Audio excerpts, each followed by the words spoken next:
এই গল্পটার ব্যাপারে আমি শুধু এতটুকু বলবো, এটা দেখলে আপনি নিশ্চিতভাবে আবেগ আপ্লুত হয়ে পড়বেন। একজন নারীর অসহায়তা আর বাধ্যবাধকতা আপনাকে ভাবাতে বাধ্য করবে। এই গল্পটা আপনাকে ভাবতে বাধ্য করবে, যদি এমন কিছু আপনার সঙ্গে ঘটতো কিংবা আপনার পরিবারের কোনো মহিলার সঙ্গে ঘটতো তাহলে আপনি কি করতেন। ভিডিওটি শেষ পর্যন্ত দেখার অনুরোধ রইল। তো গল্প শুরু হয় পাকিস্তানের একটি গ্রাম থেকে। সেই গ্রামে শাহিদা তার দুই মেয়েকে নিয়ে থাকে, যাদের নাম ইকরা আর শেলজা। এই দুই মেয়েই তার পুরো পৃথিবী। তার স্বামী হাকিম একজন কঠোরপন্থী মানুষ। স্বামীর সামনে শাহিদা এবং তার মেয়েরা সবসময় ভয়ে ভয়ে থাকতেন।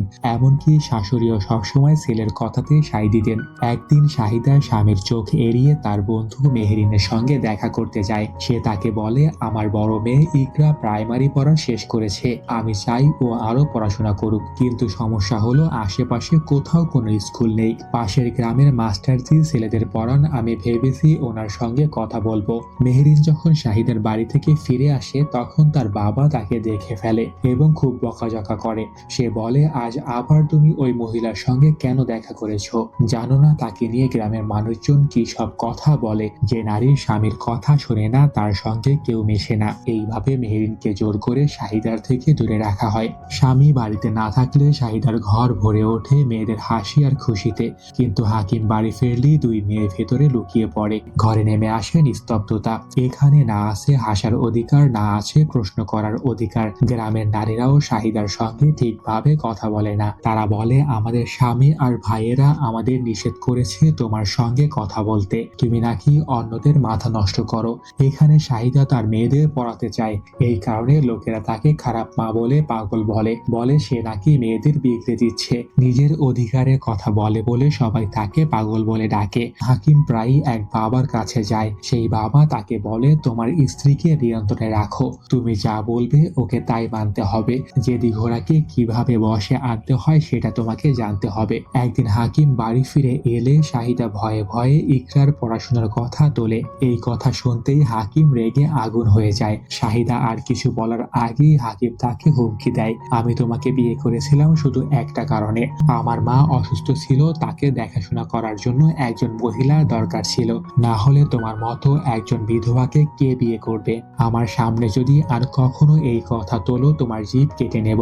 এই কথা বলে সে চলে যায়। আর শাহিদা আবার স্বাভাবিকভাবে কাজকর্মে লেগে পড়ে, কারণ এটাই তার দৈনন্দিন জীবন হয়ে গেছে। তার শাশুড়ি তাকে বলে, পুরুষরা তাদের নারীদের জন্য সীমা ঠিক করে দেয়, সেই সীমা পার হলে তারা কিছুতেই সহ্য করতে পারে না। নিজের সীমার মধ্যে থাকো, আমার ছেলে তোমাকে বিয়ে করে বিশাল উপকার করেছে, না হলে একজন বিধবাকে কে বিয়ে করত? শাহিদা শান্তভাবে বলে, আমি 16 বছর বয়সে বিধবা হয়েছি, সেই পাপের মূল্য আমি আজ পর্যন্ত দিয়ে চলেছি। কিন্তু শাশুড়ি বলে, স্বামীর কথা না শুনলে তুমি নরকে যাবে, নরকের আগুনে পুড়বে। এরপর দৃশ্য কাট হয় পাশের গ্রামের মাস্টারজি ছেলেদের পড়ান এবং সঙ্গীত শেখান। ইকরা দূর থেকে তাকিয়ে তাকিয়ে ওনাকে দেখে। বাবার চোখ এড়িয়ে বাড়িতে কিছু বই লুকিয়ে রাখা আছে। তার অনুপস্থিতিতে দুই বোন সেই বই পড়ে, আর বাবা এলেই তারা সবকিছু লুকিয়ে রাখে। একদিন হাকিম বলে, আমার বন্ধুর মা খুব অসুস্থ, চলো তাকে দেখে আসি। শাহিদা এবং হাকিম সেখানে যায়। হঠাৎ হাকিমের নজর পড়ে বন্ধুর মেয়ের দিকে, আর সে তাকে কুদৃষ্টিতে দেখে। শাহিদা সবটাই লক্ষ্য করে। প্রতিদিন হাকিমের কাছে পাশের বাড়ির এক ছেলে পড়তে আসে।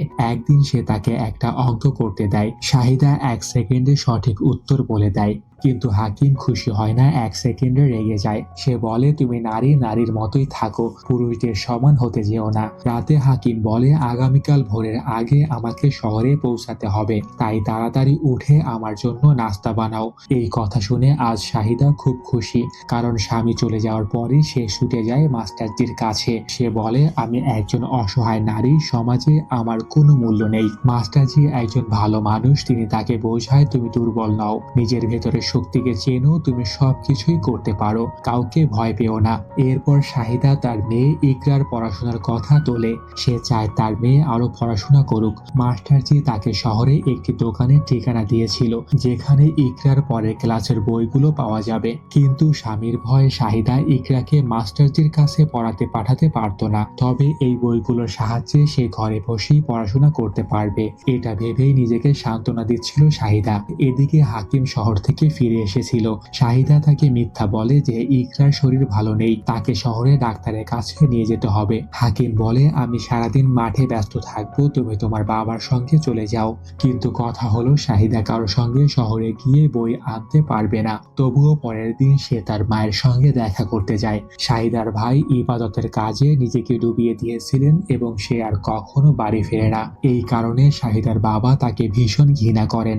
সেদিন শাহিদার মা তাকে বলে, সবসময় এভাবে রাগ করে কেন থাকো? তোমার বিয়ের এত বছর হয়ে গেল কিন্তু কোনোদিন তোমাকে সুখী দেখিনি, এবার সত্যিটাকে মেনে নাও। শাহিদা রেগে বলে ওঠে, আমাকে এসব উপদেশ দেওয়া বন্ধ করো। আমার সঙ্গে এসব করে আপনাদের কি লাভ হয়েছে? আমি অল্প বয়সে বিয়ে করলাম, তারপর বিধবা হয়ে গেলাম, আর তারপর আমাকে হাকিমের মতো একজনের সঙ্গে বেঁধে দিলেন। তার মা বলে, আমরা তোমাকে ভালোবাসি, তোমার ভবিষ্যতের চিন্তা করেই দ্বিতীয় বিয়ে দিয়েছিলাম। সে একজন বিধবাকে গ্রহণ করেছে, তোমার তার প্রতি কৃতজ্ঞ হওয়া উচিত। এরপর আমরা দেখি হাকিম তার মায়ের কাছে যায় এবং বলে, কালই আমার বিয়ের প্রস্তাব নিয়ে আমার বন্ধুর বাড়িতে যান, তার মেয়ের হাত আমার জন্য চান। এই কথা শুনে শাহিদার হাত থেকে চায়ের কাপ পড়ে যায়। এটা শোনার পর তার মনে কি চলছিল সেটা শুধুমাত্র সেই জানতো। হাকিম কখনোই শাহিদাকে ভালোবাসেনি, কিন্তু এখন নিজের মেয়ের বয়সী একটি মেয়ের দিকে নজর দিয়েছে। পরের দিন হাকিম গরুর গাড়ির দৌড় প্রতিযোগিতায় গিয়েছিল। এই সুযোগে শাহিদা মাস্টারজির কাছে টাকা দিতে যায় এবং বলে যে শহর থেকে বই আনতে পারবো না, মাস্টারজি আপনি বই এনে দেন।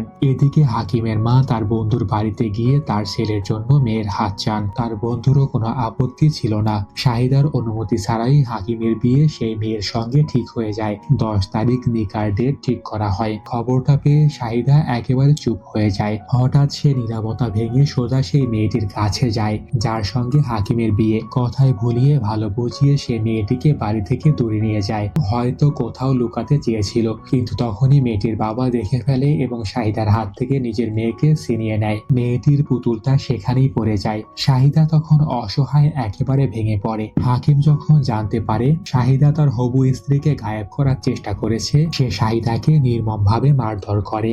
এতটাই মারধর করে যে তার মেয়েরাও ভয়ে কেঁপে ওঠে। পরের দিন শাহিদা তার মায়ের কাছে আবার যায় একটু সাহায্য পাবে এটা ভেবে, কিন্তু তার মা বলে, তুমি কেন নিজের জীবনটা বিপদে ফেলছো? তোমার মেয়েরা দুবেলা খাবার পায়, কাপড় পায়, সম্মানের সঙ্গে বাঁচে, এর থেকে বেশি কিছু কি চাও?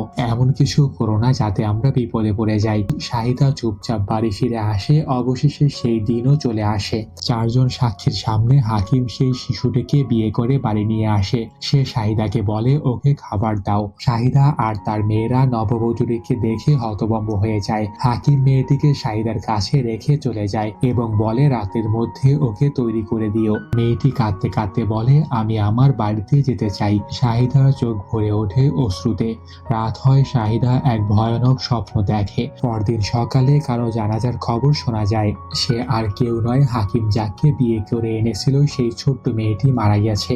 তার সঙ্গে কি ঘটেছিল কেউ কিছু জানতো না, এমনকি কেউ জানারও চেষ্টা করে না। কিন্তু সেই মেয়েটির মৃত্যু শাহিদাকে ভেতর থেকে সম্পূর্ণ ভেঙে দিয়েছিল। সে নিজের ঘর থেকে আর বের হতে চাইতো না। শাহিদার শাশুড়ি হাকিমকে বলে, এই মেয়েটা খুব একঘেয়ে, ওকে দেখলে আমার মনে হয় কোনো বড় বিপদ আসতে চলেছে। ওর এই নীরবতা আমাকে ভয় পাইয়ে দেয়। হাকিম তার মাকে বোঝায়, ভয় পেও না, কিছু হবে না, ওর এত সাহস নেই, কয়েকদিন পর সব ঠিক হয়ে যাবে। কয়েকদিন এভাবেই কেটে যায়, কিন্তু শাহিদা এখনো সেই শিশুটির মৃত্যুর জন্য নিজেকেই দায়ী মনে করতে থাকে। কারণ যখন মেয়েটির মৃত্যু হয় শাহিদাও তখন সেই বাড়িতেই উপস্থিত ছিলেন। তার মনে প্রশ্ন, সে কেন কিছু করতে পারল না। এই প্রশ্নটাই তাকে প্রতিদিন কুরে কুরে খায়। একদিন শাহিদা দেখে তার 2 মেয়ে বিয়ে খেলা করছে। বড় মেয়ে ইকরা ছোট বোনকে বলছে, আমার বিয়ে তোমার আগে হবে, আমি শীঘ্রই এখান থেকে চলে যাব। ওরা এটাকে নিছক খেলা ভাবছিল, কিন্তু শাহিদা চিৎকার করে তাদেরকে বকাঝকা করে আর বলে কখনোই এই খেলা খেলবে না। আসলে ওই মেয়েটির সঙ্গে যা ঘটেছিল তা শাহিদাকে ভীষণভাবে আতঙ্কিত করে তুলেছিল। তার মনে হচ্ছিল যদি এমন কিছু তার নিজের মেয়েদের সঙ্গেও হয়ে যায়। পরদিন শাহিদা মেহেরিনের সঙ্গে দেখা করতে যায়। সে তার স্বামী হাকিম সম্পর্কে কিছু বলতে যাচ্ছিল, এমন সময় মেহেরিনের বাবা সেখানে চলে আসে। ভয়ে শাহিদা সেখান থেকে চলে যায়। রাস্তায় তার ভাইয়ের সঙ্গে তার দেখা হয়। সে বোনের পরিস্থিতি ভালোভাবেই জানতো, কিন্তু কিছুই করতে পারছিল না। সে শুধু বলে, কোনো প্রয়োজন হলে আমাকে জানিও। এরপর আমরা দেখি একজন লোক এসে শাহিদাকে বলে, মাস্টারজি পাঠিয়েছেন, আপনি বই আনতে বলেছিলেন, এই নিন আপনার বই। কিন্তু এবার বইগুলো দেখে শাহিদা আর আগের মতো আনন্দ পায় না। তার মনটা শুধু সেই মেয়েটির ভাবনায় ডুবে থাকতো। একদিন ইকরা তার মাকে বলে, মা, আমিও মাস্টারজির সঙ্গে দেখা করতে চাই। শাহিদা বলে, হ্যাঁ, আমি অবশ্যই তোমাকে নিয়ে যাব। শাহিদা বেশিরভাগ সময় মেয়েদের নিয়ে ঘরের ভেতরে থাকতো। এতে তার শাশুড়ির সন্দেহ হতে থাকে। সে হাকিমকে বলে, সারাদিন ও ঘরের ভেতরে মেয়েদের নিয়ে থাকে, আমি ডাকলে তবেই বাইরে আসে, জানি না ভেতরে কি করছে। হাকিম ঘরের ভেতরে ঢুকে তল্লাশি শুরু করে। সেখানে সে মাস্টারজির দেওয়া বইগুলো পেয়ে যায়। সে সেই বইগুলো আগুনে পুড়িয়ে দেয় আর শাহিদাকে নির্মমভাবে মারধর করে। এখন যেন সবকিছু শেষ হয়ে গেছে।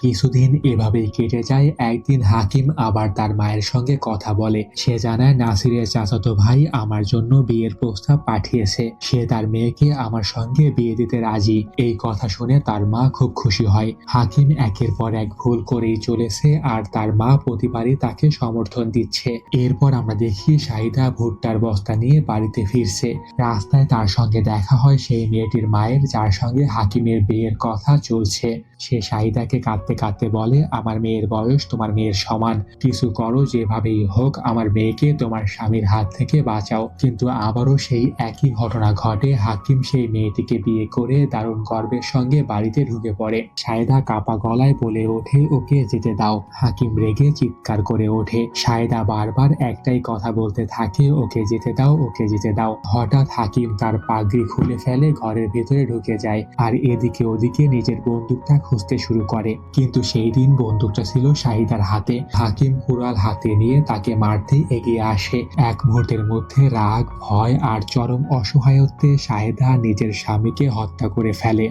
সেদিন শাহিদা সত্যি একটি মহান কাজ করেছিল। সে একটি শিশুর জীবন বাঁচিয়ে দিয়েছিল। কিন্তু এরপর শাহিদার মেয়েরা একা হয়ে যায়। তাদের দাদি তাদের ভয় দেখাতো, হুমকি দিত। আর আমরা দেখি গ্রামবাসী হাকিমের সব অপরাধ ভুলে যায়। শিশুদের বিয়ে করা, অত্যাচার করা, নির্যাতন করা তাদের কাছে ভুল মনে হয় না। কিন্তু শাহিদার প্রতিবাদ তারা সহ্য করতে পারে না। শাহিদার বিরুদ্ধে স্বামী হত্যার অভিযোগ আনা হয় এবং তাকে মৃত্যুদণ্ড দেওয়া হয়। ইকরা তার মায়ের সঙ্গে দেখা করতে আসে। শাহিদা নিজের মেয়েদেরকে সাহস যোগায়, নিজের কানের দুল খুলে তাদের হাতে তুলে দেয় শেষ স্মৃতি হিসেবে। এরপর শাহিদার ভাইকে দেখানো হয় যে নিজের বোনের কবর খোঁড়ার দায়িত্ব পেয়েছে। অবশেষে শাহিদাকে মৃত্যুদণ্ড দেওয়া হয়। তার ভাই কবরের পাশে বসে কাঁদে, কারণ সে নিজের বোনের জন্য কিছুই করতে পারেনি। এরপর আমরা দেখি শাহিদার দুই মেয়ে মাস্টারজির কাছে যায়। মাস্টারজি এখন তাদেরকে পড়াশোনা করাচ্ছে। শাহিদা যা চেয়েছিল ঠিক সেটাই হয়। হয়তো হাকিম বেঁচে থাকলে এটা কখনোই সম্ভব হতো না। তাদের মেয়েরা এগিয়ে যেতে পারতো না। নিজের জীবন দিয়ে শাহিদা এক নতুন পথ খুলে দেয়। এই মুভিটি আমাদেরকে শিক্ষা দেয়, সমাজের সমস্যা শিশুদের বিয়ে নয়, সমস্যা হলো নারীদের প্রতিবাদ না করা। পুরুষের অপরাধ ক্ষমা পায়, কিন্তু নারীরা মুখ খুললে অপরাধী হয়ে যায়। সেখানে নারীকে মুক্তি পেতে হলে নিজেকেই প্রতিবাদ করতে হবে। এই গল্পটি সম্পর্কে আপনার মতামত কি, তা অবশ্যই কমেন্ট বক্সে জানাতে ভুলবেন না। আর গল্পটি ভালো লাগলে অবশ্যই চ্যানেলটি সাবস্ক্রাইব করবেন। ভিডিওটি শেষ পর্যন্ত দেখার জন্য অসংখ্য ধন্যবাদ। দেখা হবে পরবর্তী কোনো ভিডিওতে। আল্লাহ হাফেজ।